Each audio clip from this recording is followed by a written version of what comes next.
오늘 본문 요한복음 19장 19절부터 22절까지 함께 봉독합니다. 시작합니다.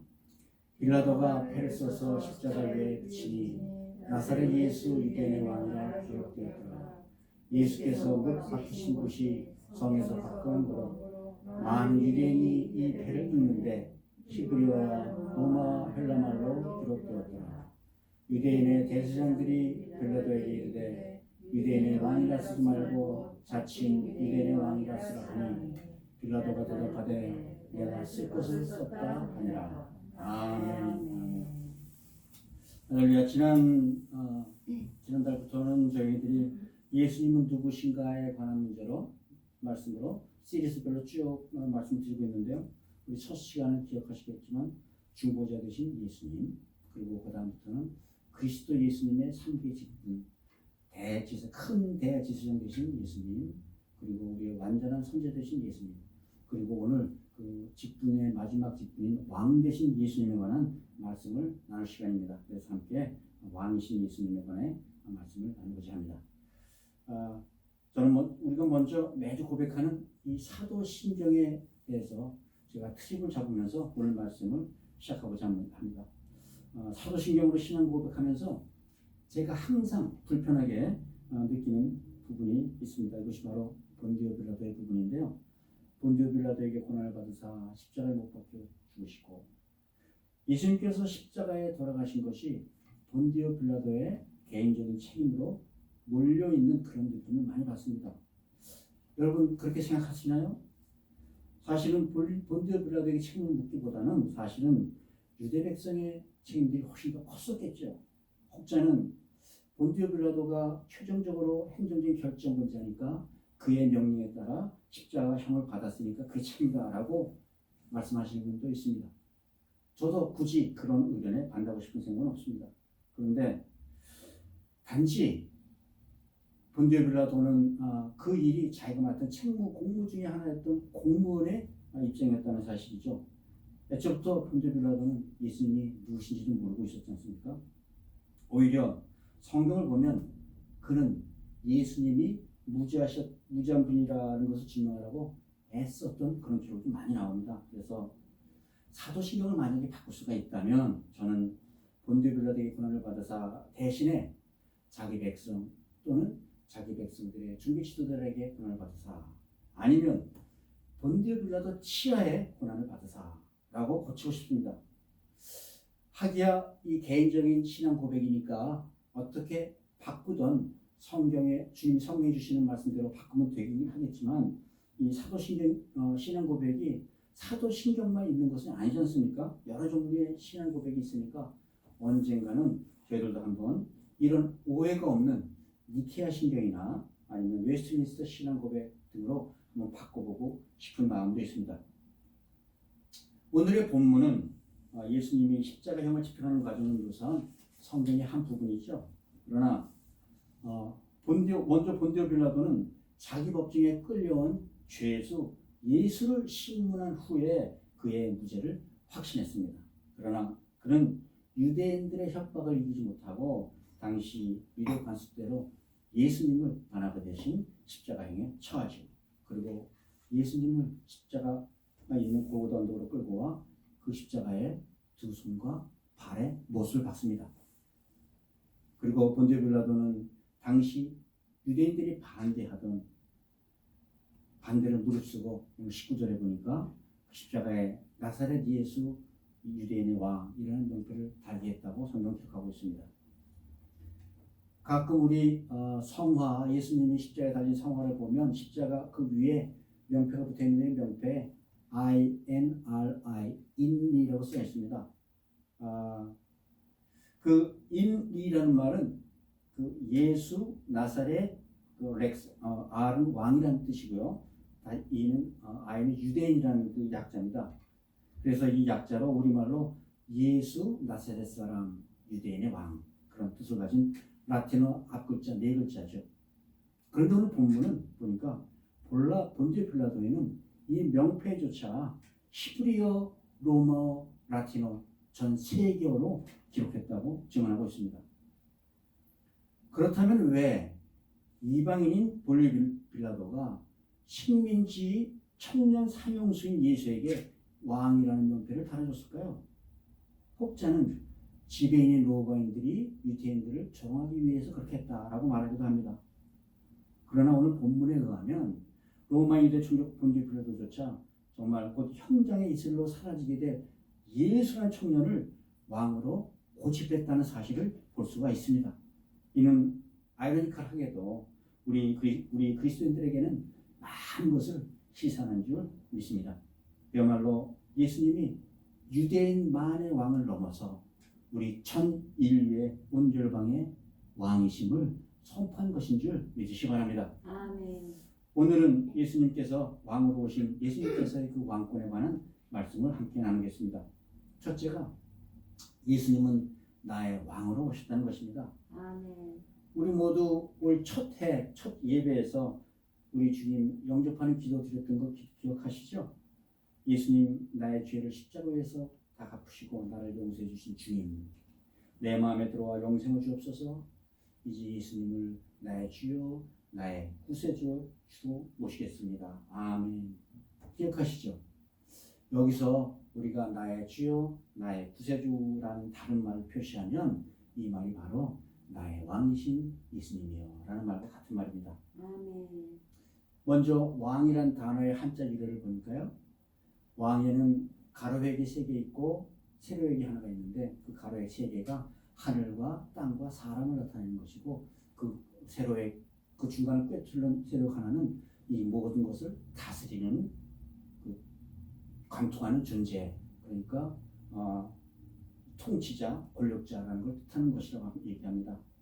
그러면 왕이라는 것은 우주 만물을 마음대로 다스리시고 또 마귀와 귀신까지 하늘까지 다니시는 그런 분이라는 뜻이겠죠. 그래서 성경에 보니까 왕은 함부로 아무나 될 수 있는 것이 아닙니다. 특별히 신명기 17장에 보니까요, 왕으로 세우려거든 반드시 내 하나님 여호와께서 선택한 사람으로 또 타국인이 아닌 내 형제 중에서 한 사람을 세우라고 명령하고 계십니다. 오늘 이 시간 우리 살아계신 하나님의 아들 예수님을 나의 왕으로 고백하는 은혜가 있으시기를 주님의 이름으로 축복드립니다. 아멘. 또한 예수님께서도 스스로 왕이심을 선포하시는 기록이 많이 있습니다. 요한복음 18장 33절에 보니까요, 자기 법정으로 들어오는 예수를 향해 빌라도는 이렇게 묻습니다. 내가 유대인의 왕이냐? 이 예수님께서는 내 나라는 이 세상에 속한 것은 아니나 네 말과 같이 내가 왕이니라. 내가 이를 위하여 났고 이를 위하여 세상에 왔노라 하고 자기가 왕 되심을 거침없이 주장하고 계십니다. 험한 십자가를 든 그런 환경 앞에서 스스럼없이 자신이 왕 되심을 세상 권력 앞에서 선포하신 것입니다. 그리고 그 대가로 예수님께서는 십자가에 못 박혀 돌아가시게 된 것이죠. 그러면 이렇게 왕 중에 왕, 만주의 주 되신 예수님께서 힘없이 죽어도 되는 걸까요? 원래 왕으로 오신 예수님께서는 우리의 위에 군림하고자 오신 왕으로 오신 것이 아니라 우리의 죄의 문제를 해결해 주시러 오셨다는 것이에요. 우리를 사랑하사 사람의 모양으로 태어나신 하나님께서 자기를 낮춰 죽기까지 복종하다가 십자가에서 죽으시니라. 즉 죄인된 우리를 하나님 백성 삼으시려고 십자가에서 우리의 죄값을 치르기 위한 대속제물로 바로 죽으러 오셨다는 말씀인 것입니다. 그러므로 부활하신 예수님께서도 부활하신 후에 제자들 앞에서 말씀하십니다. 내가 하늘과 땅의 모든 권세를 가졌노라. 또 승천하신 주님께서도 세례요한을 통해 이렇게 말씀하시죠. 세상 나라가 우리 주와 그 그리스도의 나라가 되어 그가 세세토록 왕노로 하시리라. 만왕의 왕이신 하나님께서 사람의 모양으로 이 땅에 오시고 우리의 죄를 위해 십자가에서 죽으셨다가 부활 승천하시어 지금 하나님 우편에 앉아 계신다는 사실을 믿는 은혜가 있으시기를 주님의 이름으로 축복드립니다. 그런데 문제는 왕을 대하는 우리의 태도가 문제라는 것이죠. 예수님을 나의 왕이심을 인정하고 고백하느냐, 그것이 문제라는 것입니다. 왕 앞에 무릎을 꿇느냐 안 꿇느냐, 우리의 운명이 여기 달려있는 줄 믿으시기 바랍니다. 빌라도는 예수님이 하나님 나라의 왕이라는 분명한 대답을 듣고도 그 왕 앞에 무릎을 꿇지 않았습니다. 오히려 왕 대신 그리스도를 외면하여 그를 채찍질하고 십자가에 넘겨주고 말았습니다. 이것이 바로 빌라도의 비극인 것이죠. 이로 인해 빌라도는 지금 2000년 이상 매 주일마다 모든 세상 그리스도인들로부터 저주를 받는 그런 사람이 되고 말았습니다. 가룟 유다도 예수님을 부인하고 비극의 길을 걸어갔습니다. 왕 대신 예수 그리스도를 은양 30원을 받고 팔아넘긴 그 죄책감으로 인하여 결국에는 목을 메어 자살하고 말하지 않습니까? 오늘날 수많은 우리가 빌라도가 범한 죄, 가룟 유다가 범한 죄를 반복하고 있습니다. 가난 때문에, 질병 때문에, 사업의 실패 때문에 왕을 부인하고 있지는 않으신지, 또 권력 때문에, 돈 때문에 우리 예수님이 왕 되심을 외면하고 사는 것이 아닌지, 오늘날 얼마나 왕 되신 예수님을 우리가 분명하고 강하게 고백하고 인정하며 살아가는지 돌아보는 시간 가시기 바랍니다. 사실 너무 가난하고 힘이 들면 왕을 부인할 수도 있을 것입니다. 그런데 욥은 너무 억울했고 너무나 아팠고 너무 가난했지만 하나님을 부인하거나 욕하지 않았습니다. 그리고 지금도 한국 한강 지역의 양화진 선교사 모임에는 417명의 선교사들이 오직 왕 되신 주님의 이름을 높이기 위해서 이름도 모르는 나라의 사람들을 위하여 그 땅에서 목숨을 바치고 묻혔다는 것입니다. 하나님은 겸손히 왕으로 섬기는 이들에게 하나님의 영광을 보여주시는지 믿으시기 바랍니다. 사랑하는 성도 여러분, 우리의 운명은 우리가 왕 되신 주님을 어떻게 대하느냐에 달려있다는 것이에요. 우리가 왕 되신 주님을 섬기면 주님도 우리를 높이실 것이라 말씀하십니다. 우리도 주님과 함께 영원히 왕노릇 할 것이라고 약속하셨음을 기억하시기 바랍니다. 우리 모두 예수님을 만왕의 왕이시오 만주의 주로 고백하고 찬송하며 높이며 살아가는 은혜가 임하시기를 주님의 이름으로 축복드립니다. 두 번째, 예수님은 태초부터 약속된 왕이셨다는 말씀입니다. 그렇다면 예수님께서 이 땅에 어떻게 오셨을까요? 그것은 하나님 나라의 회복과 믿는 모든 이들에게 새 생명을 주시기 위함이었던 것이죠.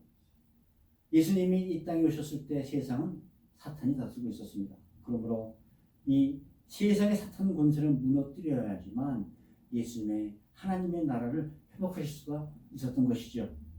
하나님께서 태초에 아담과 이브가 불순종의 죄로 죽게 되자 바로 사람들을 구원할 계획을 세우셨을 때, 그때 내가 너로 여자와 원수가 되게 하고 네 후손도 여자의 후손과 원수가 되게 하리니 여자의 후손은 네 머리를 상하게 할 것이요 너는 그의 발꿈치를 상하게 할 것이라. 창세기 3장 15절의 말씀입니다. 여기서 여자의 후손이 바로 예수 그리스도가 되시는 거고, 말씀하시는 뱀은 바로 너는 사탄이 되는 것이죠. 예수님께서 이 땅에 오심으로 벌어질 일은 마귀는 머리가 상하게 될 것이고 마귀는 예수님의 발꿈치를 상하게 할 것이라는 말씀이 되는 것이에요. 그리고 이 말씀은 십자가 위에서 다 이루십니다.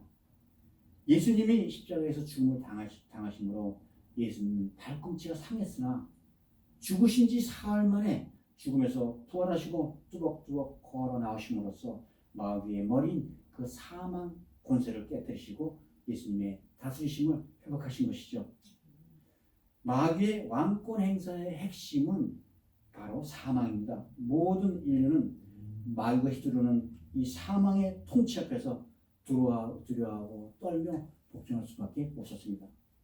로마서 6장 23절 말씀이죠. 죄의 삭은 사망이라.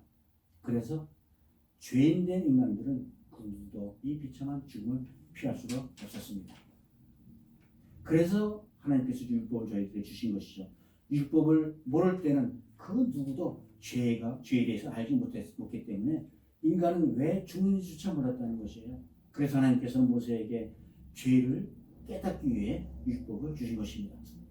그러나 이 율법은 아무도 온전히 지킬 수가 없어 이 율법으로 구원받을 수 있는 사람은 없었다는 것입니다. 그러므로 율법은 약속하신 자손, 즉 예수 그리스도 오시기 전까지만 능력이 있던 것입니다.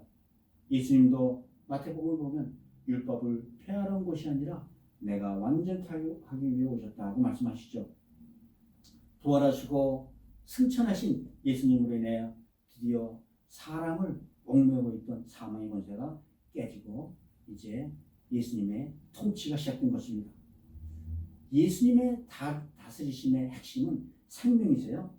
같은 로마서 6장 28절에 보니까 하나님의 은사는 그리스도 예수 우리 주 안에 있는 영생이니라. 아멘. 죽음에서 종로는 사람들도 이제 예수를 믿기만 하면 영원한 생명을 얻게 된 것입니다. 마귀의 종노릇과 사망의 저주가 예수님을 믿을 때 풀린 것인 줄 믿으시기 바랍니다. 아멘. 그러므로 이제 새 생명을 얻을 성도는 더 이상 율법으로 사는 것이 아닙니다. 부활하신 예수 그리스도께서 주신 새 생명으로 사는 것인 줄 믿으시기 바랍니다. 아멘. 내 안에 살아계신 그리스도의 생각과 마음을 받아 예수님의 지체로 사는 것, 이것이 바로 왕 대신 예수 그리스도의 통치를 받으면서 새로운 생명으로 사는 것인 줄 믿으시기 바랍니다. 아멘. 사랑하는 성도 여러분, 하나님께서는 우리를 그리스도 안에서 창세 전에 택하셨다고 말씀하시죠. 거듭난 성도는 태초부터 예정된 예수님의 통치 아래 사는 하나님의 백성이라는 사실입니다. 그리고 태초부터 약속된 주님의 생명의 통치는 영영토록 계속될 것입니다. 그 어떤 것도 우리의 왕 대신 예수님 다스림에서 뺏어갈 수 없을 것입니다. 우리 모두 생명으로 다스리시는 주님의 통치 아래 영생을 누리시기를 주님의 이름으로 축복드립니다. 아멘. 세 번째가 예수님은 성령으로 우리를 다스린다고 말씀하십니다. 그렇다면 왕이신 예수님께서 지금 우리를 어떻게 다스리신다고요? 여러분들 웨스트민스터 소요리 문답이라는 거 아시죠? 이 장로교 신앙고백서이자 장로교 교리의 핵심을 정리하는 조그만 문답집이라는 말씀인데요. 그 소요리 문답의 26번이 바로 그리스도께서 어떻게 왕으로 다스리나요? 라는 질문입니다. 그 답은 이렇습니다.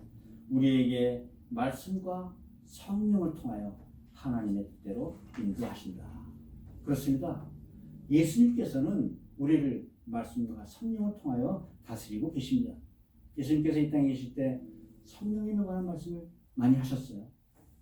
요한복음 16장 7절에 보니까 내가 너에게 실상을 말하노니 내가 떠나가는 것이 너희의 유익이라. 가면 내가 너희에게 보혜사를 보낼 것이니. 예수님이 우리를 떠나서 승천하신 이유는 사실은 다른 모습으로 우리와 함께 사시기 위함이라는 말씀인 것이죠. 또 요한복음 14에 이런 말씀이 있습니다. 그날에는 내가 아버지 안에, 너희가 내 안에, 내가 너희 안에 있는 것을 너희가 알리라. 부활승천하신 예수님께서 우리 안에 진리의 성령님으로 오셔 우리와 함께 하신다는 것입니다. 그러므로 그 바로 성령님의 통치가 바로 하나님의 통치이자 예수님의 통치며 바로 생명의 통치인 줄 믿으시기 바랍니다. 잘 아는 말씀 있죠. 우리 고린도후서 5장 17절 누구든지 그리스도 예수 안에 있으면 새로운 피조물이라. 진리의 성령님이 우리 안에 계시면 우리를 다스릴 때 우리는 새 사람이 되는 줄 믿으시기 바랍니다. 이제는 내가 사는 게 아니라 내 안에 계신 그리스도께서 사신다는 말씀이에요. 더 이상 내 힘, 내 능력으로 사는 것이 아니라 예수님의 이름으로, 예수님의 능력으로 살아간다는 것입니다. 예수님의 부활의 능력이 우리의 연약한 우리 인생을 붙잡아 주시고 지켜주신다는 말씀인 것입니다. 아멘. 그런데 우리 인생이 너무 연약하지 않습니까? 진흙 같은 우리 인생이기에 우리들도 자주 넘어지고 범죄하기도 합니다. 내 마음을 원치 않는데도 내 몸이 자꾸 범죄 유혹에 쓸려갈 때가 많지요. 그러나 그렇다고 해서 더 이상 좌절하고 실망하고 낙심할 필요가 없습니다. 내 안에 예수님이 거하시면 나는 더 이상 죄와 사망의 저주를 받지 않기 때문입니다. 성령님과 함께 사는 성도는 이제 성령의 생명의 법으로 다시 사신 주님의 은혜로 살기 때문입니다. 성경은 이렇게 선포합니다. 그리스도 예수 안에 있는 자에게는 결코 정죄함이 없나니. 아멘. 그리스도가 내 안에 사실 때 나는 비로소 율법으로부터 죄로부터 자유함을 얻을 수가 있는 것입니다. 힘들고 넘어져도 아플 때라도 있는 마음 있는 그대로 십자가 앞에 나아가 예수님의 이름을 붙들고 정말 통렬히 회개하면서 부활하신 주님께서 내게 새 생명을 주옵소서 기도한다면 주님께서는 우리에게 새 생명을 주시리라 믿습니다. 이렇게 성령의 생명의 법으로 살아가는 것이 바로 천국 복음입니다. 제 친척 중에 50이 좀 더 넘었는데 암으로 돌아가신 친척 여자분이 있어요. 근 2년 동안 키모로 방사선 치료로 육신은 이미 피폐될 때 다 피폐에 망가졌습니다. 거동이 어려워서 제가 매주 수요일 정도에 그 집에 찾아가 함께 예배를 드릴 때인데요. 그래도 병세는 나아지지 않고 계속 어려워졌습니다. 어떤 날은 침상에 누운 채로 예배를 드릴 수밖에 없을 정도였죠.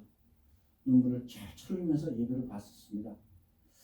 그러다 중간중간 몸이 반짝 좋아질 때가 있잖아요. 그때 제게 이런 고백을 하더군요. 예배 볼 때는 외롭지가 않아요. 예배 볼 때는 죽는 것이 그렇게 무섭지가 않아요. 성령님이 우리 안에 운행하시면 공포해 주신 그 새 힘으로 죽음의 공포도 넘어갈 수 있는 것입니다. 육체 안에 살면서 육체의 한계를 넘어 십자가의 은혜로 사는 것이 바로 천국 복음으로 사는 것인 줄 믿으시기 바랍니다. 사랑하는 성도 여러분, 성령님께서 우리 안에서 우리를 다스리실 때 비로소 천국 복음이 임하는 줄 믿으시기 바랍니다. 천국 복음에 의지해서 담대히 주님 앞에 나와 엎드리면 주님께서 모든 것을 합력하여 선을 이루어 주시는 줄 믿으시기 바랍니다. 성령님으로 우리를 다스리는 예수 그리스도를 믿는 자에게는 주 안에서 능치 못한 일이 없는 것입니다. 우리 안에 거하시는 성령님의 역사로 천국 복음을 붙잡아 세상을 살아가며 이기며 살아가는 우리 모두가 되시기를 주님의 이름으로 축복드립니다. 말씀을 맺겠습니다. 유대 총독 빌라도는 예수의 모든 일을 겪은 후에 로마 황제 디베리우스에게 빌라도 보고서라는 공식 문서를 보냅니다. 빌라도 보고서는 이렇게 시작합니다. 가깝게 문한 일입니다. 제가 다스린 지역에서 최근 수년 동안 일어났던 사건은 너무나 독특해서 어쩌면 우리의 운명까지 변하게 할지도 모릅니다. 그래서 저는 이 사건이 일어난 대로 순서에 맞춰 소상하게 가깝게 알려드리고자 합니다. 예수라는 죄수가 왔습니다. 그 나사렛 사람이 모습을 나타냈을 때 저는 갑자기 쇠등으로 된 손이 내 두 팔을 잡아 대석바닥에 붙여 놓는 것처럼 꼼짝할 수가 없었습니다. 그 나사렛 젊은이가 조용히 서 있는데도 저는 제가 마치 형사범이 된 것처럼 사지가 떨려 견딜 수가 없었습니다. 마태복음 27장에 보니까 이런 말씀도 있어요. 빌라도의 아내 클라우디아는 재판 중인 빌라도에게 사람을 보내서 이렇게 말씀합니다. 저 옳은 사람에게는 아무 말도 하지 마세요. 오늘 꿈에 내가 저 사람을 위해 몹시 곤란을 겪었습니다. 성경에 나타난 빌라도만 보면 예수님에 대해서 호감을 가지고 예수를 구하려고 애를 많이 썼었습니다. 결국 군중들의 아우성에 져서 예수님을 십자가에 못 박히게 결정했을 때 빌라도는 물을 가져다가 손을 씻으며 이렇게 선언합니다. 이 사람의 피에 대해서 많은 무죄하오니 너희가 당하라. 이때 유대 백성들은 이렇게 대답하죠. 그 피를 우리와 우리 자손에게 돌릴지어다. 빌라도에 관한 역사적인 기록도 판이합니다. 역사학자 유세비우스는 로마로 소환하는 도중에 자살을 하여서 그의 시신을 비엔나 인근에 매장하였다고 기록하고 있습니다. 한편 유명한 초대 교회 교부인 터툴리아는 빌라도와 그 아내가 그리스도인이 되어 고대 이디오피아의 한 기독교 종파인 콥트교의 성인으로 추앙되었다고 기록하고 있습니다. 사랑하는 성도 여러분, 우리가 매주 평생도록 저주하는 빌라도는 어떤 종말을 맞았을까요? 그러나 사실 그가 어떤 종말을 맞았는지는 그렇게 중요한 일은 아니지 않습니까? 성경에 나타난 한 가지 확실한 사실은 빌라도 역시 십자가의 명패에 나사렛 예수를 유대 왕이라 표기했다는 사실입니다. 주님께서 십자가에 달릴 당시 아니면 그 이후에라도 만일 그가 회개하고 예수님을 자신의 왕으로 영접했다면 그도 하나님의 백성으로 구원을 얻었을 것이요 아니라면 어차피 지옥에 갔을 것입니다.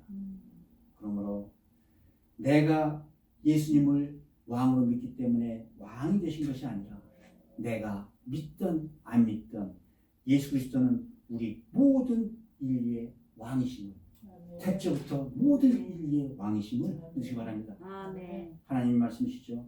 내가 만일 내 입으로 예수를 주로 시인하면 또 하나님께서 그를 죽으신 자 가운데 살리신 것을 내 마음으로 믿으면 구원을 얻으리라. 아멘. 사랑하는 성도 여러분, 여러분은 나와 빌라도, 예수님은 나와 빌라도 우리 모두의 왕이 되십니다. 그 예수님이 나의 주님으로 이 세상에 오셨습니다. 그리고 그 예수님은 태초부터 약속하신 나의 구세주로 이 세상에 오셨습니다. 그리고 승천하시어 성령님을 보내주시고 이 땅에서도 천국을 누리게 해주시는 나의 왕이 되신 것입니다. 아멘. 나의 왕 되신 임마누엘 예수님과 동행함으로 영생을 누리는 우리 모두가 되시기를 우리 주 예수 그리스도 이름으로 축복드립니다.